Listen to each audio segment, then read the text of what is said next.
Andy, I know we touched on this, but Jung's work is pretty directly descended from Freud. I know that they had Yeah. a something of a relationship. A lot has been sort of written and maybe even like read in to that relationship.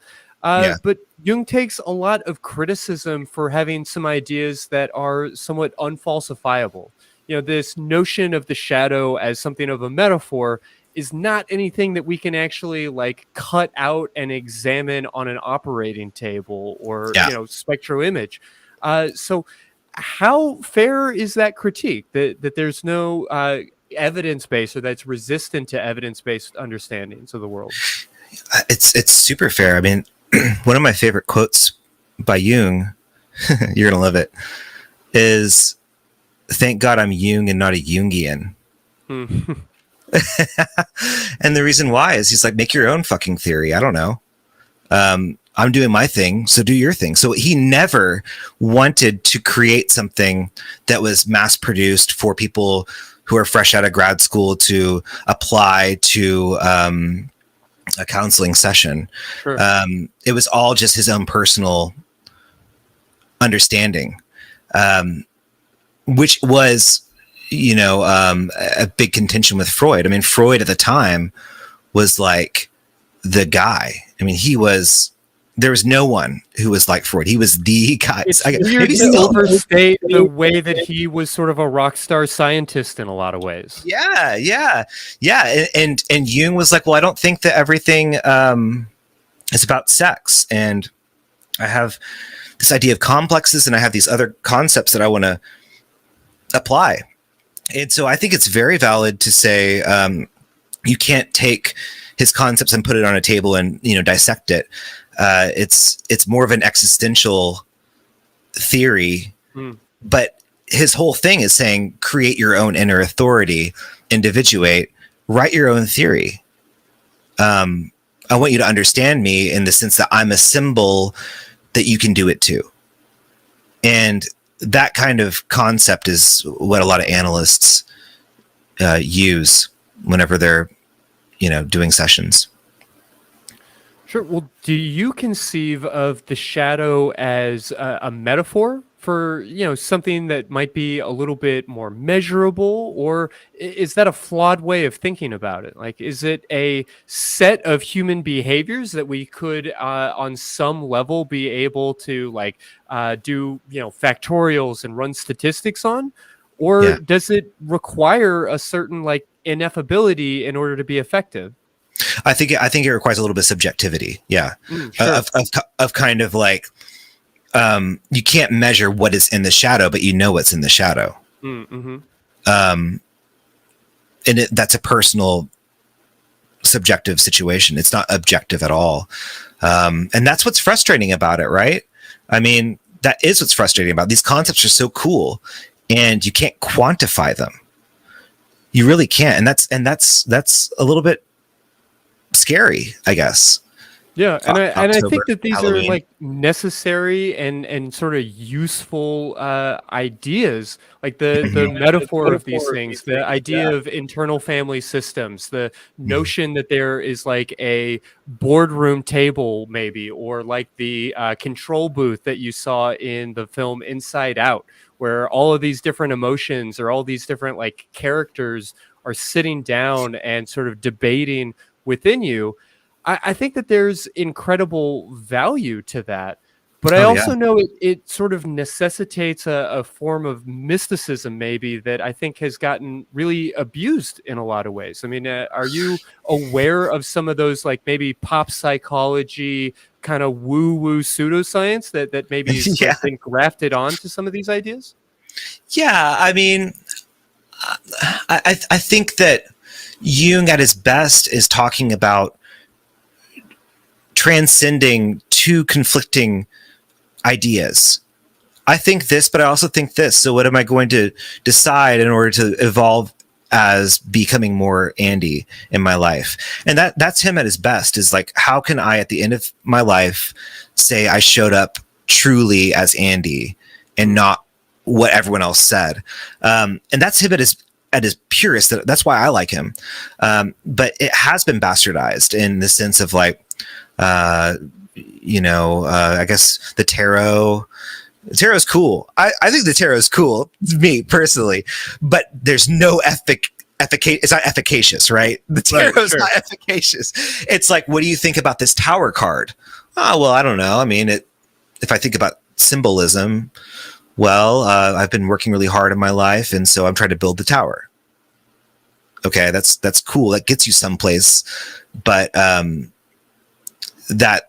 that's not exactly a results-oriented type of thing. You can't quantify that. And anyway, the tarot predates Jung, but he's often lumped into that category of all those things. And he didn't make it easy. Jung didn't make it easy. Let's be fair. Yeah, I mean, that's fair to say. There is something of a cult of personality that circled him a lot of his life, yeah? Yeah. I mean, he was even interested in the occult and Gnosticism. I mean, he wrote an entire book in Gnosticism, but that's because he came from a religious background, and so he was exploring that. One of the interesting stories about Jung is in his book Memories, Dreams, and Reflections that he wrote like 10 years before he died. It was an autobiography, and everyone wanted to have, a more tangible piece of work by him that they could read to understand his concepts. His dad was a preacher. His dad was a pastor. And Jung, when he was 3 years old, had this dream that there was golden feces coming from the sky, taking a shit on his dad's church. And he had so much shame behind that.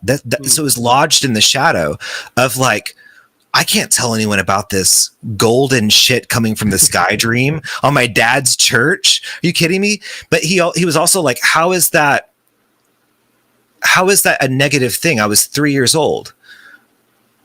How a 3-year-old won't be like, shame coming Dad. From? Yeah. I think that's a tricky part of all of this is you can have a dream and it can have significance to you, and discussing that with somebody else and processing that, trying to understand those symbols, it can be predictive in the sense that it can tell you a little bit about yourself, about what your focus or your fears or where your attention is, and those kinds of things. And so it's going to perhaps relate to what may happen to you because it's connected to who you are and where you're putting your focus and your attention.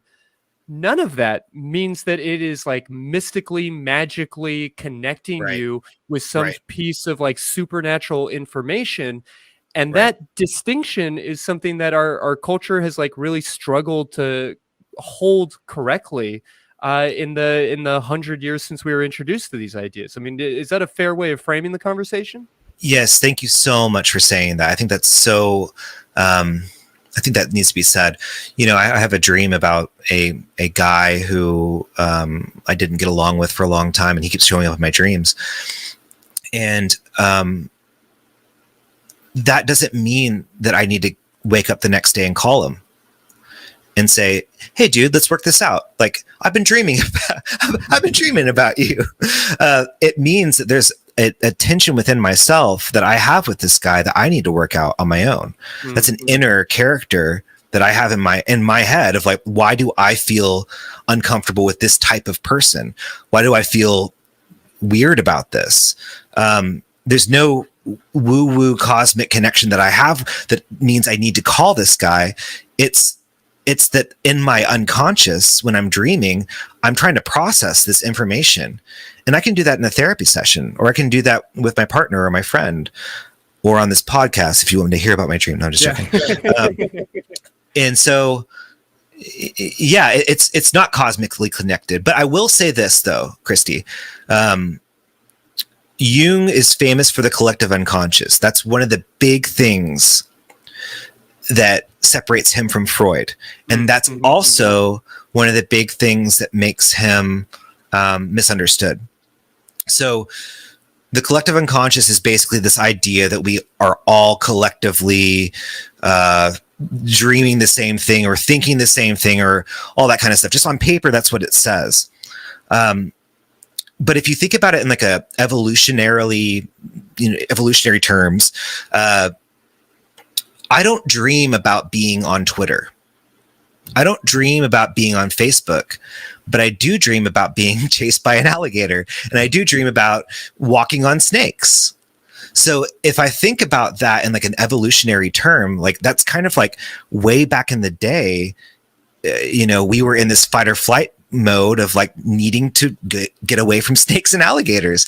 And so I think kind of an intergenerational, genetic way, we have this unconscious way of dreaming that is archetypes and symbols of specific ancient things, not because of any type of spirituality of any sort, but predominantly because our species was trying to stay alive. And so we needed to create these synapses to form together.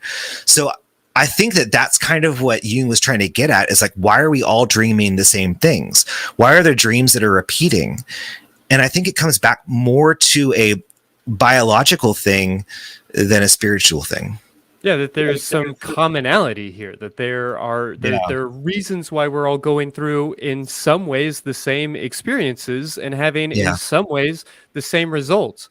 That being said, anybody who had a confusing dream recently that has been like waiting for confirmation from the universe that it was true, I guess we can just let this conversation be that. If I just fucked with anybody's head, I'm sorry. But so we're more than 100 years into Jung's like first published work.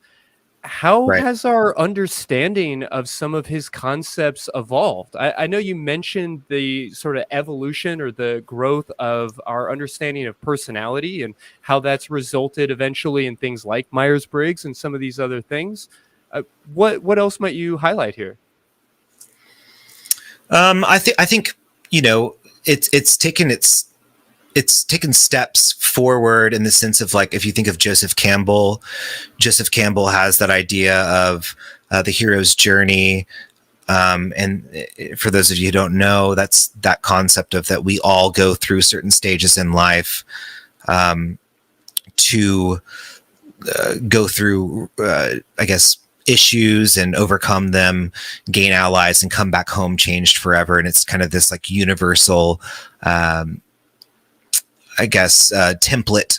And that wasn't Jung. That was created by Joseph Campbell, from my understanding. I could totally be wrong about all this stuff. I'm the first to admit it. That would be the shadow, Christy. That would be the shadow. Right. Yeah. That willingness to say I'm not perfect and I'm not entirely aware of some of my flaws. Yes. And I think that more of an existential way, it's been super applicable throughout, I guess, recent times. Like, if you think about the shadow as embracing doubt and embracing the unknown, well, that'll put a bad taste in your mouth. But if you don't embrace the shadow, then you have blind faith. So, doubt will put a bad taste in your mouth, but blind faith will put, planes through the Twin Towers. Sure. So I think that it's important to apply it in many ways. And I think that we're taking steps towards that. But yeah, Myers-Briggs, IFS, Joseph Campbell, some people who are abusing it. There's a certain guy who's very, very, very, very famous for incorporating Jung, and I don't even want to say his name on this podcast. But there's a lot of people who are abusing Jung, and I think it's important to go back to the source. Fair to say. Yeah. Well, in the show notes for this episode, there is a meta-analysis study that I've got linked that looks at some of the outcome data for Jungian analysis, and kind of evidences through an examination of all these different studies the comparability that it has to other forms of like counseling or psychology. But I guess I'm curious what you could say about sort of the efficacy of these therapies, and what we can say about it now that we have all of this time with these ideas. So Jung, as I said earlier, Jung really wanted to be accepted by the scientific community. He had the word association test when he was very young. I think it was in his early 30s, and that was super efficacious. And that was really the only thing that he specifically did in his life. The scientific community was like, yes, stamp of approval. And he always wanted more than that. But after that, I've heard studies about group therapy that's Jungian oriented, surrounding the hero's journey and myths that echo throughout your life, and that's helped with reincarceration rates for people in prison. And the Myers-Briggs has been super helpful for a lot of people. I mean, I can probably pull up a bunch of data on how that's helpful, but Jung himself, psychometrics is probably, I mean, all counseling, all psychology really as a field has a certain like artistry to it, right, and a certain challenge in being measured. Psychometrics is, if not an exception to that, probably the place where that's the least true. And right. Myers-Briggs is probably the gold standard in that field, or at least close to it. Yeah. Yes, 100%. And I think that the entire idea of Jung going down this path and this journey of becoming, a psychoanalyst or the psychoanalyst,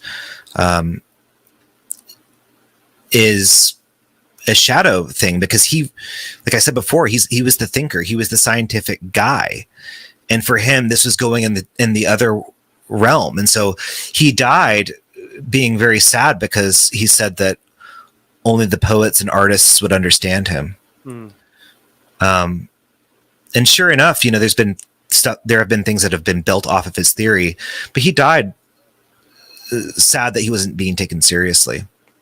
And like I said before, he did some stuff, like invested in the occult and all that kind of stuff that didn't make it easy. He didn't make it easy for the scientific community, to be fair.